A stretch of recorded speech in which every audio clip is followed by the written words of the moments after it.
اهلا بيكم في قناة اكلة ترندي. النهاردة هنعمل لكم شوربة تحفة، شوربة السي فود بس بطريقتي. شكلها حلو قوي وطعمها خيالي، صدقوني هتعجبكم. جربوها على الطريقة دي هتعجبكم وهتعتمدوها ان شاء الله. ما تنسوش تشتركوا في القناة وتفعلوا الجرس، هتلاقوا عندنا كل جديد بإذن الله. هنعملها بطريقة سهلة جدا ان شاء الله، نخلي الناس اللي مش بيحبوا سي فود يحبوه. وعصرة ليمونة طعمها روعة، شايفين شكلها تحفة ما شاء الله. أول حاجة في حلة على النار هنحط ربع كوباية زيت، كوباية من البصل المفروم، وهنقلب لحد ما البصل يدبل شوية معانا. هنحط معلقة من الثوم المفروم ونقلب كده لحد ما ريحته تطلع. هننزل بقى ايه بالسي فود ميكس اللي هو ايه عندي. انا استخدمت جمبرية كبيرة اهي، حجم كبير بالقشر زي ما هي، وبقية الجمبري انا مقشراه. اي كمية عندنا مفيش اي مشكلة. طبعا انا مقشراه وغسلاه. وهقلب كده الجمبري الاول. انا بحط ليه جمبري بقشره عشان بيتقل الشوربه، بيخليها طعمها حلو قوي. طبعا كل واحد يحط حسب مقدرته، يعني المتوفر عنده اللي يقدر يجيبه. مش لازم نستخدم كميه كبيره، ممكن كميه صغيره جدا وهتعمل لنا شوربه حلوه قوي. هنحط كله على جنب كده وننزل بقى بالكابوريا.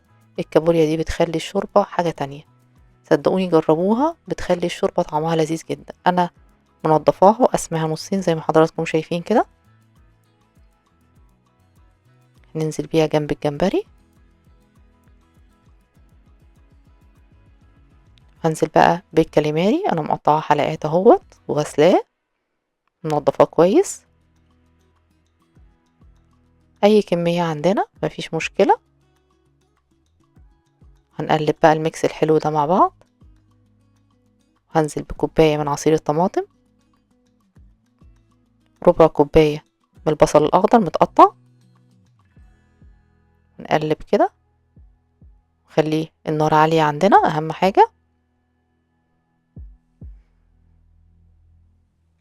دلوقتي بقى هحط شرايح ليمون اصفر، معلقتين كبار من الملح،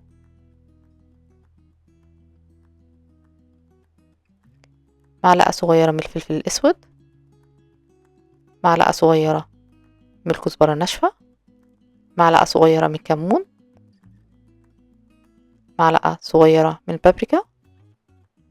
ونقلب كل الحاجات الحلوة دي مع بعض. شايفين اللون بدأ يتغير والريحة بدأت تطلع. أول ما بنحط الملح الريحة بتطلع، شايفين شكلها حلو ازاي.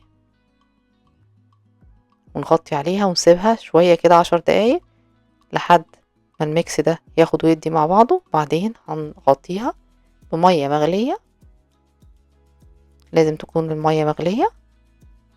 شايفين بدأ لون الشوربة يطلع ازاي على طول. نزل كله كده يتغطى،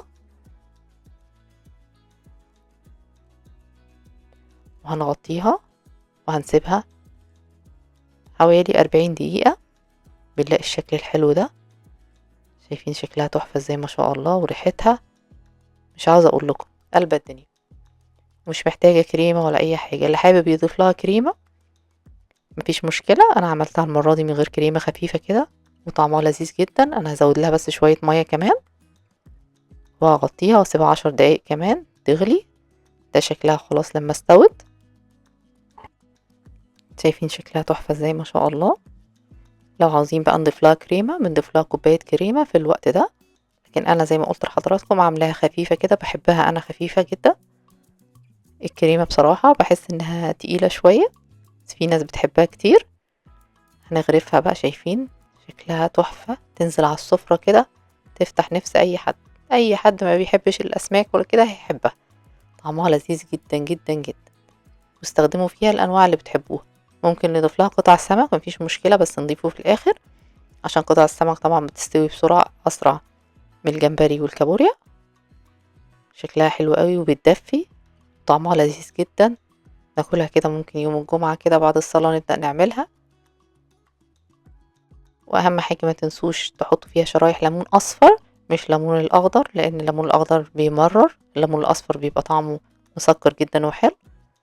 اعملوها كده وقولوا لي رأيكم ايه، ان شاء الله تعجبكم، وبالهنا والشفا. اشوفكم في اكلة جديدة، مع السلامة.